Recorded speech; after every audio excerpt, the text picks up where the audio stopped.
Assalamualaikum warahmatullahi wabarakatuh. Alhamdulillahil qail a'udzu billahi minasyaitonir rajim. Bismillahirrahmanirrahim. Yarfa'illahu alladhina amanu minkum walladhina utul ilma darajat. Nusalli wa nusallimu ala Rasulillah Muhammad ibn Abdullah al-qail man arada ad-dunya fa'alaihi bil ilmi wa man arada al-akhirah fa'alaihi bil ilmi wa man aradahuma fa'alaihi bil ilmi. Sadaqallahul azim wa sadaqa rasulul karim wa ala dzalika minasyahidin walhamdulillahi rabbil alamin. Para hadirin, para pemirsa rahimakumullah, syarat menjadi manusia yang memiliki derajat yang tinggi di sisi Allah hanya ada dua saja. Yang pertama adalah beriman kepada Allah, sedangkan yang kedua adalah memiliki ilmu pengetahuan. Bagi manusia yang tidak beriman kepada Allah, itu ibarat rumah tanpa pondasi yang kuat, pasti akhirnya akan ambruk. Sementara bagi manusia yang tidak berilmu, maka hidupnya seperti orang hidup dalam satu kegelapan. Oleh karena itu, manusia yang dipandang memiliki derajat yang tinggi bagi Allah adalah orang yang beriman kepada Allah dan juga memiliki ilmu. Tentunya untuk memperoleh dua ini bisa diperoleh dengan cara pendidikan yang baik. Berbicara masalah pendidikan yang baik, tentunya bicara masalah masa depan anak.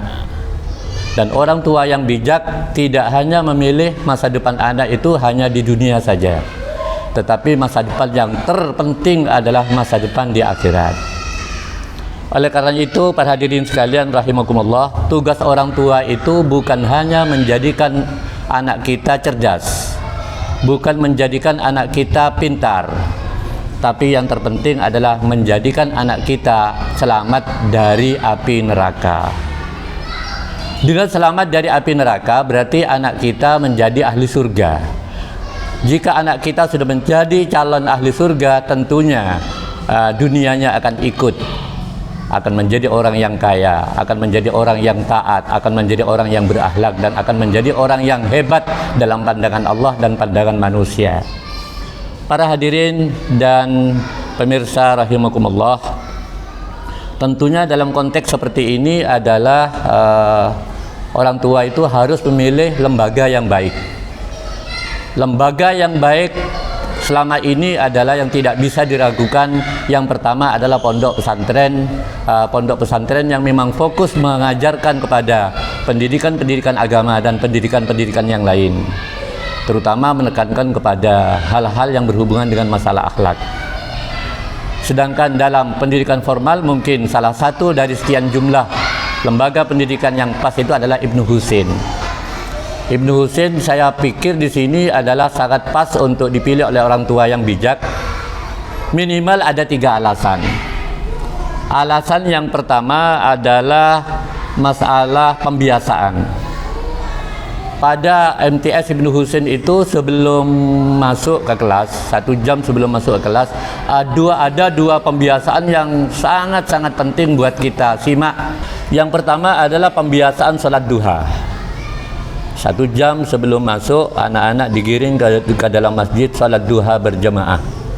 Ini apabila saja menjadi satu pembiasaan, akan menimbulkan nanti rezeki orang tuanya itu akan menjadi lancar, dan rezeki anak itu nanti ke depan akan menjadi lancar pula.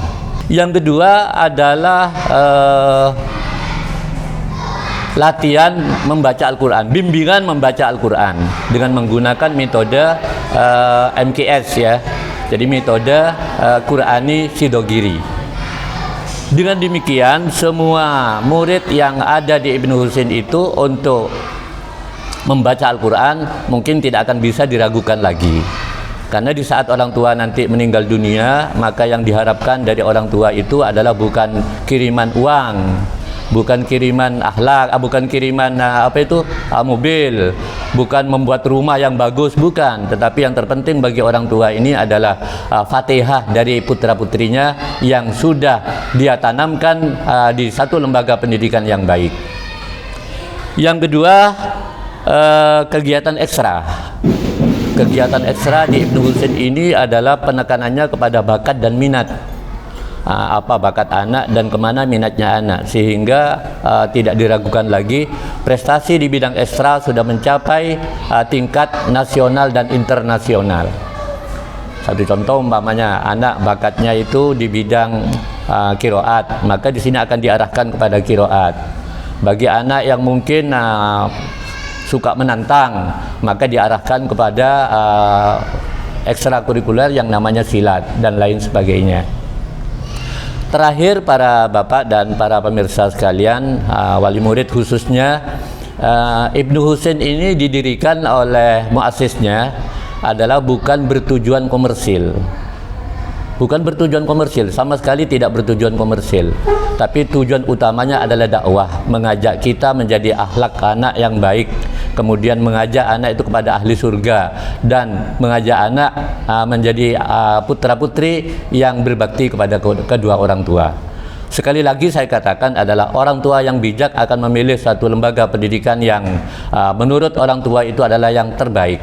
Dan salah satu lembaga yang terbaik itu adalah MTS Ibnu Husain. Mudah-mudahan yang saya sampaikan ini adalah menjadi suatu ibrah kepada seluruh masyarakat agar supaya tidak ngawur dalam memilih lembaga pendidikan, tetapi betul-betul dipersiapkan. Karena yang sudah dipersiapkan saja belum tentu berhasil, apalagi yang tidak mempersiapkannya. Wallahul muwaffiq ila aqwamit thoriq. Wassalamualaikum warahmatullahi wabarakatuh.